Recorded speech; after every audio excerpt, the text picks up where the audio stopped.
నీచమైనటువంటి జర్నలిజం అంటా నేను అది. కడుపుకి అన్నం తినేవాడు ఎవడు కూడా కుటుంబ సభ్యులను అలా తీసుకొని వచ్చి రాజకీయాల్లోకి లాగి రాక్షస ఆనందం పొందరు. నిజంగా భారత గారు రాజకీయాల్లోకి వస్తారు, లేదంటే రాజకీయాల్లో రావాలనుకుంటున్నారు అని అంటే 100% వైఎస్ఆర్ కాంగ్రెస్ పార్టీ ఎప్పుడు స్వాగతిస్తుంది, కార్యకర్తలు కూడా. ఎందుకంటే భారతమ్మ గారు రాజకీయాల్లో లేకపోయినా ఆమె సేవా కార్యక్రమాలు చేస్తూ ఉన్నారు. ఆమె ప్రతి వారం అనాథాశ్రమానికి వెళ్తారు విజయవాడలో, చాలామందికి తెలియదు. అదే ఎప్పుడన్నా మీరు చూస్తే చంద్రబాబు నాయుడు గారు కానీ వాళ్ళ కుటుంబ సభ్యులు కానీ ఒక్కరోజు ఏదన్నా ఒక సీర పంచినా లేదంటే ఒక జాకెట్ పీస్ పంచినా మొత్తం పబ్లిసిటీ చేసుకుంటారు.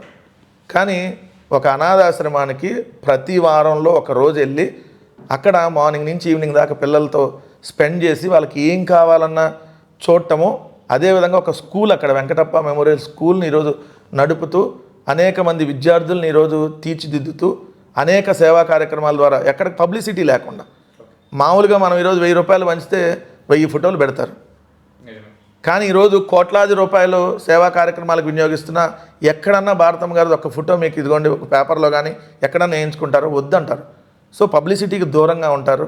ఏదంటే మనం పని చేసేటప్పుడు వాళ్ళకి మనం చేస్తున్నటువంటి పని ఇంపార్టెంట్, పబ్లిసిటీ ఇంపార్టెంట్ కాదనేది భారతమ్మ గారి ఉద్దేశం. అందుకని మీకు అనాథాశ్రమానికి వారం వారం వెళ్తున్నా ఎక్కడ ఎవరికి కూడా తెలియదు వెళ్తున్నారు అనేది, ఎక్కడ పబ్లిసిటీ కానీ చేసుకోరు.